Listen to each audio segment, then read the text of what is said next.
அருட்பெரும் ஜோதி அருட்பெரும் ஜோதி தனிப்பெரும் கருணை அருட்பெரும் ஜோதி எல்லாம் செயல்கூடும் என் ஆணை அம்பலத்தே எல்லாம் வல்லான் தனையே ஏத்து. ஓம் ஸ்ரீ ராமலிங்காபயம். ஓம் ஸ்ரீ ராமலிங்காபயம். ஓம் ஸ்ரீ ராமலிங்காபயம். எல்லோருக்கும் வணக்கம். இது எனது யூடியூப் சேனலான எல்லாம் செயல்கூடும் வள்ளலார். நான் வள்ளலார் முத்து பேசுகிறேன்.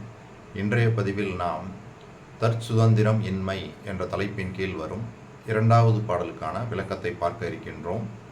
முதலில் நான் பாடல் வரிகளை படிக்கிறேன், பின்பு விளக்கத்தை பார்ப்போம்.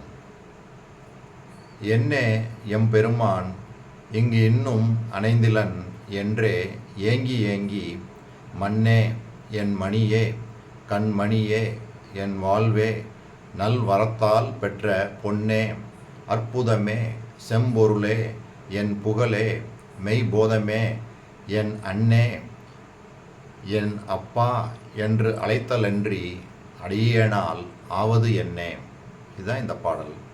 இதுக்கு விளக்கம், எந்தை பெருமான் இன்னமும் தன்பால் அழைத்து என்னை சேர்த்து கொள்ளாது இருக்கின்றான்.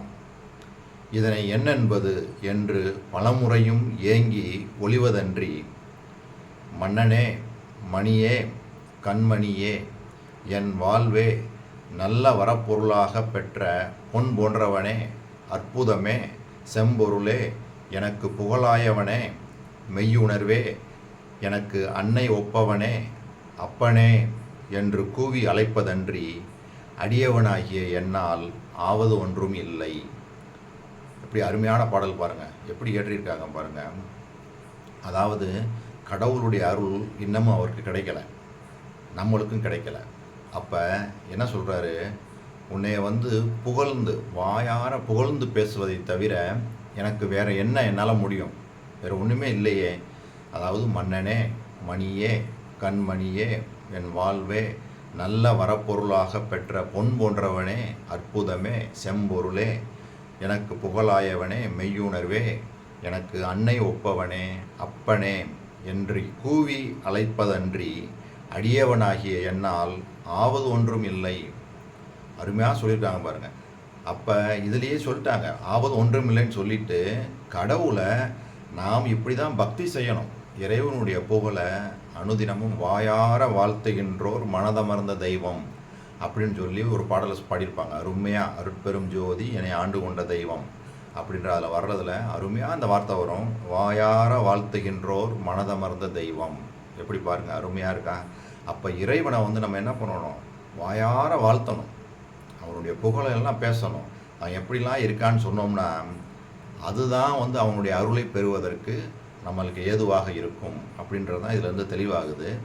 வள்ளல் பெருமான் எப்படி இந்த மாதிரிலாம் வாயார வாழ்த்துகின்றாங்க, எப்படி இந்த மாதிரி பக்தி செய்கிறாங்க அப்படின்றத நம்ம ஞானசரியையிலிருந்து ஒரு 3 பாடலில், முதல் 3 பாடலில் அருமையாக பாடியிருக்காங்க. எப்படி அந்த பக்தி செய்யணும், இறைவனை என்னென்ன மாதிரிலாம் சொல்லி புகழ்ந்து சொல்லணும், அப்படிலாம் சொன்னால் நம்ம அந்த மரணமில்லா பெருவாழ்வையே பெற்றுக்கொள்ளலாம் அப்படின்னு சொல்லி தெளிவாக சொல்லியிருக்கிறாங்க. அதை பார்த்து அதுக்கு சிறிய விளக்கம் பார்ப்போம். அதோடு கூட இன்னொரு பாடல்லையும் அருமையாக சொல்கிறாங்க. இதில் சொன்னது மாதிரியே கண்ணே கண்மணியே அப்படின்னே அதுலேயும் பாடியிருக்காங்க. அதுலேயும் தாயாகி தந்தையுமாய் தாங்குகின்ற தெய்வம் அப்படின்ற அங்கேயும் சொல்கிறாங்க. அதையும் பார்த்துட்டு முடிவாக வள்ளல் பெருமான் ஒரு பேருபதேசத்தில் அவங்க சொன்ன அந்த இறைவனுடைய அருளை பெறுவதற்கு அந்த ஒரு சாம நேரம் நாம் அந்த கடவுளை ஸ்தோத்தரித்தாவது கடவுள் நினைப்பாகவே இருந்தோமே ஆனால் நாம் பெறுவதை பெற்றுக்கொள்ளலாம், எதை பெறணுமோ அதை நம்ம பெற்றுக்கொள்ளலாம் அப்படின்னு அதையும் சொல்லியிருக்காங்க. அதையும் இன்னொரு தடவை அவர் சொன்ன அந்த பாணியிலேயே படித்து நம்ம தெரிஞ்சு இந்த வீடியோவை நிறைவு செய்யலாம். இப்போ நான் முதல்ல இந்த வாயார வாழ்த்துகின்றோர் மனதமர்ந்த தெய்வம்ன்றதை ஒரு தடவை ஃபுல்லாக படிச்சுட்டு அதுக்கப்புறம் ஞானசரிக்கு வர்றேன். அதாவது அருமையான பாடல். தாயாகி தந்தையாய் தாங்குகின்ற தெய்வம் தன்னை நிகரில்லாத தனித்தலைமை தெய்வம் வாயார வாழ்த்துகின்றோர் மனத்தமர்ந்த தெய்வம், மலரடி என் சென்னிமிசை வைத்த பெருந்தெய்வம், காயாது கனியாகி கலந்து இனிக்கும் தெய்வம், கருணை நிதி தெய்வம், முற்றும் காட்டுவிக்கும் தெய்வம், சேயாக என்னை வளர்க்கும் தெய்வம், மகாதெய்வம், சிற்சபையில் ஆடுகின்ற தெய்வம் அதே தெய்வம். அருமையாக சொல்லிட்டாங்க. இப்படி சொன்னவங்க அப்படியே நான் ஞானசிரியைக்கு போகிறேன். இதில் பாருங்கள், முதல் பாடல் எப்படி இருக்கு பாருங்கள். நினைந்து நினைந்து உணர்ந்து உணர்ந்து நெகிழ்ந்து நெகிழ்ந்து அன்பே நிறைந்து நிறைந்து ஊற்றலும் கண்ணீர் அதனால் உடம்பு நனைந்து நனைந்து அருளமுதே நன்னிதியே ஞான நடத்தரசே என் உரிமை நாயகனே என்று வனைந்து வனைந்து ஏத்துதும் நாம் வம்மின் உலகியலீர், மரணமில்லா பெருவாழ்வில் வாழ்ந்திடலாம் கண்டீர், புனைந்துரையேன் பொய்புகழேன் சத்தியம் சொல்கின்றேன், பொற்சபையில் சிற்சபையில் புகுந்தருணம் இதுவே. அருமையாக சொல்கிறாங்க. எங்கே சொல்கிறாங்க? நினைந்து நினைந்து. எங்கே? புருவ மத்தியில், அதாவது சிற்சபை புருவம். அதுக்கு முதல்ல நம்ம புருவ மத்தியில் என்ன பண்ணணும்? நினைந்து நினைந்து உணர்ந்து உணர்ந்து நெகிழ்ந்து நெகிழ்ந்து அன்பே நிறைந்து நிறைந்து ஊற்றலும் கண்ணீர் அதனால் உடம்பு நனைந்து நனைந்து. மாணிக்கவாசக பெருமான் சொல்கிறது மாதிரி அழுதால் உன்னை பெறலாமேன்னு சொல்கிறாங்க. அது மாதிரி நம்மளுக்கு அந்த கடவுளையெல்லாம் நினச்சோம்னா அந்த ஆன்ம உருக்கம் வரணும். ஆன்ம உருக்கம் அப்படியே கண்ணீர் அப்படியே கொட்டணும். இந்த மாதிரி பக்தின்னு வள்ளல் பெருமான் சொல்கிற சாதாரணமாக இல்லை. இந்த மாதிரிலாம் இறைவனுடைய புகழை பேசி பக்தி செஞ்சு அப்படியே கண்ணீர் கொட்டணும். அதாவது கடவுளை உண்மையாக காண வேண்டில் அழுத கண்ணீர் மாறுமா, ஆகாரத்தில் இச்சை செல்லுமா. முன்னாடி பார்த்துருக்கோம். அருமையாக கேட்குறாங்க. உரைநடை பகுதியில் அப்படியே இந்த அன்பூர்வன்ற தலைப்பில் இந்த ரெண்டு வரிகள் தான் சொல்லியிருக்கிறாங்க. அதே தான் இங்கேயும் பாருங்கள். அப்போ நம்ம என்ன பண்ணணும்? அந்த புருவமத்திலேயே என்ன பண்ணணும்? மனசை பிடிச்சி நினைந்து நினைந்து கடவுளை நினைந்து நினைந்து உணர்ந்து உணர்ந்து நெகிழ்ந்து நெகிழ்ந்து அன்பே நிறைந்து நிறைந்து ஊற்றலும் கண்ணீர் அதனால் உடம்பு நனைந்து நனைந்து அப்படியே பெருமையாக சொல்கிறாங்க பாருங்கள். இந்த பாடலில் சொன்னது மாதிரியும் அருமையாக சொல்கிறாங்க பாருங்கள். அருள் அமுதே நன்னிதியே ஞான நடத்தரசே என் உரிமை நாயகனே என்று வனைந்து வனைந்து ஏத்துதும் நாம் வம்மின் உலகியலீர், மரணமில்லா பெருவாழ்வில் வாழ்ந்திடலாம் கண்டீர். அப்போ மரணமில்லா பெருவாழ்வை வாழ்வதற்கு மிகவும் சுலபமான வழியை சொல்கிறாங்க. மரணமில்லா பெருவாழ்வு ரொம்ப கஷ்டம்லாம் நினச்சிக்கிட்டு இருக்காங்க. கஷ்டமே கிடையாது. பக்தி பண்ணினாலே போதும். பாருங்கள், இந்த வள்ளல் பெருமான் சொன்னது மாதிரி இந்த பக்தி செஞ்சு அதில் அருமையாக ஒன்று சொல்கிறாங்க பாருங்கள். ஞான நடத்தரசே என் உரிமை நாயகனே அப்படின்னு சொல்லி கடவுளை நமது உறவாக்கிக்கிறணும். உரிமை எடுத்துக்கிறணும். என் உரிமை நாயகனே, நீ வேற யாரோ கிடையாது, என் உரிமை அப்படின்னு சொல்லி அவரை விட்டுறக்கூடாது. இன்னொரு பாடல் என்னன்னு சொல்கிறாங்க, என் நண்பனே நலம்ஜார் பண்பனே கைவிடேல் என்னேன்னுவாங்க. அங்கே நண்பன் ஆக்கிடுறாங்க.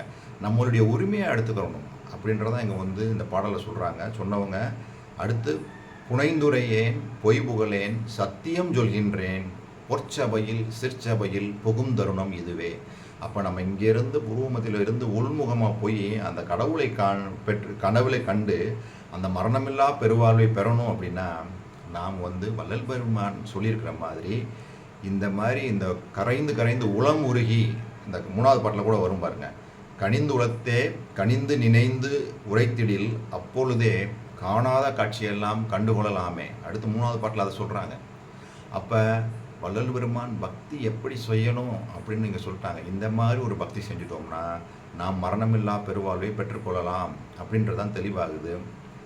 அப்படி அடுத்த பாடலில் பாருங்கள், புகுந்தருணம் இது கண்டீர் நல்லவரே நான் தான் புகழ்கின்றேன், என் மொழி ஓர் பொய்மொழி எண்ணாதீர், உகுந்தருணம் உற்றவரும் பெற்றவரும் பிறரும் உடைமைகளும் உலகியலும் உற்றதுணை அன்றே, மிகுந்த சுவை கரும்பே செங்கனியே பொற்தேனே மெய்ப்பயனே கைப்பொருளே விலையறியா மணியே தகுந்த தனி பெரும்பதியே தயாநிதியே கதியே சத்தியமே என்றுரைமின் பக்தியோடு பணிந்தே.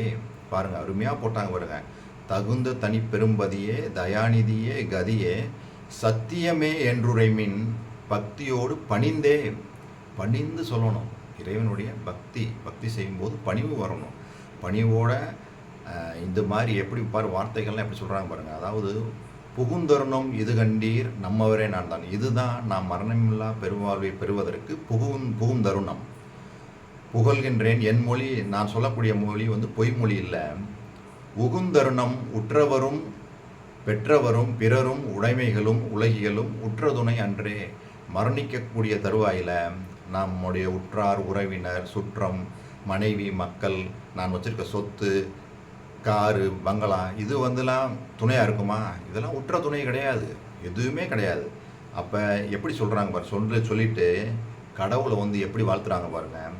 மிகுந்த சுவை கரும்பே செங்கனியே பொற்தேனே மெய்ப்பயனே கைப்பொருளே விலையறியா மணியே தகுந்த தனி பெரும்பதியே தயாநிதியே கதியே சத்தியமே என்றுரைமின் பக்தியோடு பணிந்தே. சொன்னவங்க அடுத்த பாடலில் பணிந்து பணிந்து தனிந்து தனிந்து பாடுமினோ உலகீர். பரம்பரமே சிதம்பரமே பராபரமே வரமே துணிந்து வந்த வேதாந்த சுத்த அனுபவமே துரியமுடி அனுபவமே சுத்த சித்தாந்தமதாய் தனிந்த நிலை பெருஞ்சுகமே சமரச சன்மார்க்க சத்தியமே இயற்கை உண்மை தனிப்பதியே என்று கனிந்து உளத்தே கனிந்து நினைந்து உரைத்திடில் அப்பொழுதே காணாத காட்சியெல்லாம் கண்டுகொள்ளல் ஆமே. அருமையாக சொல்கிறாங்களா? இங்கேயும் பாருங்கள், இறைவனை பணிந்து பணிந்து பணிந்து தனிந்து தனிந்து பாடுமினோ உலகீர். எப்படி சொல்கிறாங்க பாருங்கள். பரம்பரமே சிதம்பரமே பராபரமே வரமே துணிந்து வந்த வேதாந்த சுத்த அனுபவமே துரியமுடி அனுபவமே சுத்த சித்தாந்தமதாய் தனிந்த நிலை பெருஞ்சுகமே சமரச சன்மார்க்க சத்தியமே இயற்கை உண்மை தனிப்பதியே என்று கனிந்து உளத்தே கனிந்து நினைந்து உரைத்திடில் அப்பொழுதே காணாத காட்சியெல்லாம் கண்டுகொள்ளலாமே. இந்த பாடலில் நாம் பெற வேண்டிய அந்த ஆன்ம அனுபவ நிலைகளையும் சொல்லிட்டாங்க. பரம்பரம் சிதம்பரம் பராபரம் அப்புறம் வரமே துணிந்து வந்த வேதாந்த சுத்த அனுபவம் துரியமுடி அனுபவம். பாருங்கள், எல்லாம் இந்த அனுபவங்கள்லாம் நம்ம பெறணும். துரியமுடி அனுபவம் சுத்த சித்தாந்த மதாய் தனிந்த நிலை பெருஞ்சுகமே சமரச சன்மார்க்க சத்தியமே இயற்கை உண்மை தனிப்பதியே. அவர் சொல்லக்கூடிய கடவுள் இயற்கை உண்மை தனிப்பதியே என்று கனிந்து உளத்தே கனிந்து நினைந்து உரைத்திடில். பாருங்க, வார்த்தைகள் எப்படி போடுறாங்க பாருங்க. கனிந்து உளத்தே கனிந்து நினைந்து உரைத்திடில் அப்பொழுதே காணாத காட்சியெல்லாம் கண்டுகொள்ளலாமே சொல்லிட்டாங்களா சொன்னவங்க. முத்தாய்ப்பா இந்த பாடலில் பாருங்க. நிந்தையிலார் நெஞ்சகத்தே நிறைந்த பெருந்தகையை நிலை அனைத்தும் காட்டி அருள் நிலை அளித்த குருவை எந்தையை என் தனித்தாயை என் இரு கண்மணியை என் உயிரை என் உணர்வை என் அறிவுள் அறிவை சிந்தையிலே தனித்து நிற்கும் தெல் அமுதை அனைத்தும் செய்ய வல்ல தனித்தலைமை சிவபதியை உலகீர் முந்தை மல இருட்டொழிய முன்னுமினோ கரண முடுக்கொழித்து கடை மரண நடுக்கொழித்து முயன்றே. இந்த பாடலும் இப்போ இந்த தற்சுதந்திரமின்மையில் உள்ள இந்த ரெண்டாவது பாடலும் ஆல்மோஸ்ட் சேமாக தான் இருக்குது. எப்படின்னா இங்கேயும் எப்படி சொல்கிறாங்க பாருங்கள். எந்தையை முதல்ல என்ன சொல்கிறாங்க?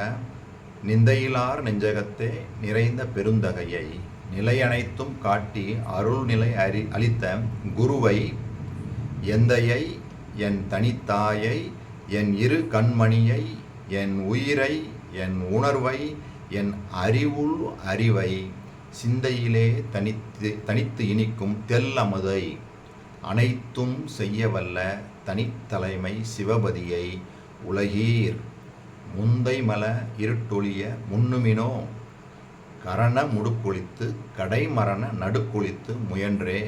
பாருங்கள், இங்கே மனம் வேலை செய்யக்கூடாது. இங்கே என்ன சொல்கிறாரு, இந்த பக்தி எப்படி சொல்கிறாங்க பாருங்கள். இந்த மாதிரி எல்லாமே அவன் தான் இருக்கான்.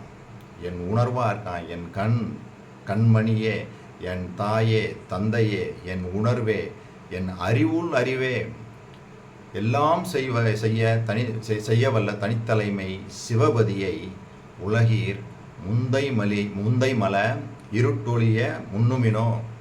அந்த மலை இருட்டு, அறியாமை என்ற இருட்டு எல்லாம் நீங்க முன்னுமினோ கரண முடுக்கொழித்து மனம் முழுவதும் அந்த நீக்கப்பட்ட மனம் மனமற்ற நிலையில் கடைமரண நடுக்கொழித்து முயன்றே. அதாவது இந்த கொடிய இந்த கடைசியில் வரக்கூடிய இந்த மரணத்தை தவிர்த்து முன்னுமினோ அப்படின்ற கடைமரண நடுக்கொழித்து முயன்றே. அப்போ நம்ம முயற்சி செய்து அந்த மனமற்ற நிலைக்கு போயிடணும். அதே சமயத்தில் இறைவனை என்ன பண்ணணும், இவன் தான் எல்லாமா இருக்கான்ற அந்த இதில் நம்ம பக்தி செய்ய ஆரம்பிச்சிடணும். அதைத்தான் இங்கேயும் சொல்கிறாங்க. என்னென்ன மாதிரி இங்கே இந்த பாடலில் உள்ள மாதிரியே தான் இங்கேயும் வார்த்தைகள் போட்டிருக்காங்க. என் கண்ணே கண்மணியே தாயே தந்தையே என் அறிவுள் அறிவே எல்லாமா இருக்கக்கூடிய சிவபதியே அப்படின்னு தான் சொல்கிறாங்க. சரி, இப்போ இவ்வளவு சொன்னவங்க நம்ம இதுக்கு முன்னாடி வர்ற பாடல்கள் எல்லாம் நம்ம பார்த்த இந்த சிறப்பான பாடல் தான் ஈரமும் அன்பும் கொண்டு இன்னொருள் பெற்றேன். அதாவது வள்ளல் பெருமான் அவர் எப்படி இந்த இரவாத நிலையை பெற்றுக்கொண்டார் அப்படின்றத அந்த பாடல் வரிகளை தெளிவாக சொல்கிறாங்க. அதாவது உயிர்கள் மீது இரக்கம், கடவுள் மேல் அன்பாகிய பக்தி, இதை தான் வச்சு நான் இன்னருள் பெற்றுக்கொண்டேன் அப்படின்னு தெளிவாக சொல்கிறாங்க. இப்படி சொன்னவங்க அப்படியே பேருபதேசத்துலேயும் இன்னமும் தெளிவாக டீட்டெயிலாக சொல்கிறாங்க. அதை படித்து தெரிஞ்சுக்கிட்டு இந்த வீடியோவை நிறைவு செய்வோம். அதில் எப்படி சொல்கிறாங்க பாருங்கள். யோகிகள் வனம் மலை முளை முதலியவற்றிற்கு போய் 100 1000 முதலிய வருஷ காலம் தவம் செய்து உஷ்ணத்தை உண்டு பண்ணி கொள்கிறார்கள். இப்படி தவம் செய்து உஷ்ணத்தை உண்டு பண்ணி கொள்கிறதை பார்க்கிலும் தெய்வத்தை ஸ்தோத்திரம் செய்கின்றதிலும் நினைக்கின்றதிலும் இதைவிட கோடிப்பங்கு 10 கோடி பங்கு அதிகமாக உஷ்ணம் உண்டு பண்ணி கொள்ளலாம். எவ்வாறெனில் 1 ஜாம நேரம், அதாவது 3 மணி நேரம் மனத்தில் இக விசாரிப்பின்றி பர விசாரிப்புடன் ஆன்ம நெகிழ்ச்சியோடு தெய்வத்தை சிந்தித்து கொண்டாவது அல்லது ஸ்தோத்திரம் செய்து கொண்டாவது இருந்தால் நாம் பெற வேண்டியதை பெற்றுக்கொள்ளலாம். தெளிவாக பேர் சொல்லியிருக்காங்களே. அப்போ இந்த பாடலில் வள்ளல் பெருமான் என்ன சொல்கிறாங்க, உனது அருள் எனக்கு இன்னும் கிடைக்கலன்னு சொல்லி நான் அனுதினமும் இயங்கிக்கிட்டே இருக்கேன். அதே சமயத்தில் உன்னை புகழ்ந்து பாடுவதை தவிர எனக்கு வேறு எந்த ஒரு வழியுமே இல்லாமல் இருக்கிறேன் அப்படின்றாங்க. அப்போ இங்கே என்ன சொல்கிறாங்க, 1 ஜாம நேரம்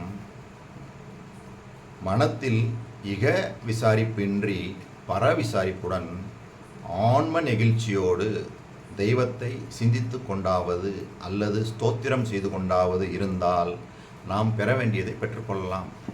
அவ்வளோதான். அப்போ அதுலேயே அவர் பதிலும் கொடுத்துட்டாங்க. இதில் நான் உன்னை நினச்சி உனது புகழை பேசுவதை தவிர எனக்கு வேறு எதுவுமே இல்லையே, நான் அருளை எப்படி பெற்றுக்கொள்வேன்றாங்க. அப்போ அருளை பெற்றுக்கொள்வதற்கு இதைத்தான் செய்யணும். செய்கிறதைத்தான் அவர் அப்படி ஒரு கேள்வியாகவே வச்சுருக்காங்க. நாம் இதை செய்கிறது இல்லை, நாம் செய்யணும். இப்போ நான் ஞானசிரியில் சொன்னது மாதிரி அந்த பாடல்கள்லாம் எப்படி சொன்னாங்க பாரு, அந்த 4 பாடல்கள் படித்தேன். அந்த 4 பாடல்கள்லையும் வள்ளல் பெருமான் பக்தி எப்படி செய்யணும் அப்படின்னு சொல்லியிருக்கிறாங்க. அது மாதிரி ஒரு பக்தி செய்யணும். அது செய்யும்போது கண்களில் நீர் பெருக்கின்னு சொல்கிறாங்க பாருங்கள். அந்த கண்ணில் தண்ணீர் வரணும். அந்த மாதிரி ஆன்ம நெகிழ்ச்சி வந்தால் தான் அந்த கண்ணீரில் உருவி வரும். அந்த இறைவன் இந்த அளவுக்கு ஒரு தயால குணமுடையவனாக இருக்கிறானே அப்படின்னு நம்ம அந்த மாதிரி உணரணும். அதான் பரிந்து உள் உணர்ந்து அப்படின்வாங்க. ஒரு இடத்துல எல்லாம் சொல்லுவாங்க ஒரு பாடலில். பரிந்து உள் உணர்ந்துன்னா அந்த ஆன்ம நிகழ்ச்சி உண்டாகி உள்ளே உணரணும். உணரும் போது வெளியே அப்படி கண்ணீர் கொட்டணும். அந்த மாதிரி இது கொட்டும் போது தான் இந்த அசுத்த உஷ்ணம் எல்லாம் சுத்த உஷ்ணமாக மாறிடும். இதைத்தான் வள்ளல் பெருமான் சொல்லிட்டு வராங்க. நம்ம இந்த சுத்த உஷ்ணத்தை தான் உண்டாக்குறோம். அந்த யோகிகள்லாம் சொல்கிறாங்க பாருங்கள். யோகிகள் காடு மலை மேடில் போகிறதெல்லாம் நம்ம இந்த மாதிரி கடவுளை நினைப்பதனாலையும் கடவுளை ஸ்தோத்திரம் செய்தனாலையும் அந்த சுத்த உஷ்ணத்தை உண்டு பண்ணி கொள்ளலாம்னு சொல்கிறாங்க. அந்த சுத்த உஷ்ணம் அப்படியே நம்ம உடம்புல வந்ததுன்னு வச்சுக்கோங்களேன், பலவிதமான பிரச்சனைகளை உண்டு பண்ணும். உடம்புல பலவிதமான சிக்கல்கள்லாம் உண்டாகலாம். மலச்சிக்கல் உண்டாகலாம், கட்டிகள் வரலாம், இந்த மாதிரிலாம் உண்டாகும். ஏன்னா அந்த உடம்பு தாங்காது. அப்போ அதுக்கு தான் வள்ளல் பெருமான் என்ன சொல்கிறாங்க, இந்த மாதிரி கடவுள் மேலே பக்தி அன்பு ஜீவகாரணம் இதெல்லாம் பண்ணும்போது அது என்ன ஆகும், உடல் உபாதைகள் இல்லாமல் அந்த சுத்த உஷ்ணம் அசுத்த உஷ்ணம் எல்லாம் சுத்த உஷ்ணமாக மாறிடும். அதனால தான் வள்ளல் பெருமான் ரெண்டையுமே சேர்த்து பண்ண சொல்கிறாங்க. ஜீவகாருண்யம், சத்து விசாரம், பரோபகாரம் எல்லாம் சேர்ந்து பாருங்கள், எல்லாமே சேர்ந்து பண்ணணும். அதே சமயத்தில் கடவுள் மேலேயும் பக்தி, வள்ளல் பெருமான் சொன்னது மாதிரி இந்த பக்தியும் செஞ்சுட்டு வரணும். அதான் ரெண்டுமே பாருங்கள், ஈரமும் அன்பும் கொண்டு இன்னருள் பெற்றேன், என் மார்க்கம் இரவாத சன்மார்க்கம் தோழி, அருமையாக சொல்கிறாங்க. அந்த ஈரம் ஜீவகாருண்யம், அந்த அன்பு கடவுள் மேலே பக்தி என்கின்ற அன்பு, இது ரெண்டும் தான் வச்சு இன்னொருள் பெற்றேன்னு சொன்னாங்க. அது பண்ணுறதுக்கு தான் இந்த பாடல். கடவுள் மேலே எப்படி பக்தி செய்யணும், ஜீவகாருண்யம் எப்படி செய்யணும், ரெண்டையுமே சொல்கிறாங்க. அப்போ ரெண்டையும் ஒருமிச்சு தான் செய்யணும். இது ரெண்டையும் நம்ம சரியாக செஞ்சோம் அப்படின்னோம்னா வள்ளல் பெருமான் பெற்றது மாதிரி அந்த இன்னருளை பெற்றுக்கொள்ளலாம், மரணமில்லா பெருவாழ்வை பெற்று பேரின்ப சித்தி பெருவாழ்வில் வாழலாம் என்ற இந்த சிந்தனையோடு இந்த வீடியோவை நிறைவு செய்கிறேன். இதுவரை பொறுமை காத்து எனது வீடியோவை பார்த்த உங்களுக்கு கோடான கோடி நமஸ்காரங்களும் நன்றிகளும். மீண்டும் நாம் நாளைய பதிவில் 3வது பாடலுக்கான விளக்கத்தை பார்ப்போம். அருட்பெரும் ஜோதி அருட்பெரும் ஜோதி தனிப்பெரும் கருணை அருட்பெரும் ஜோதி.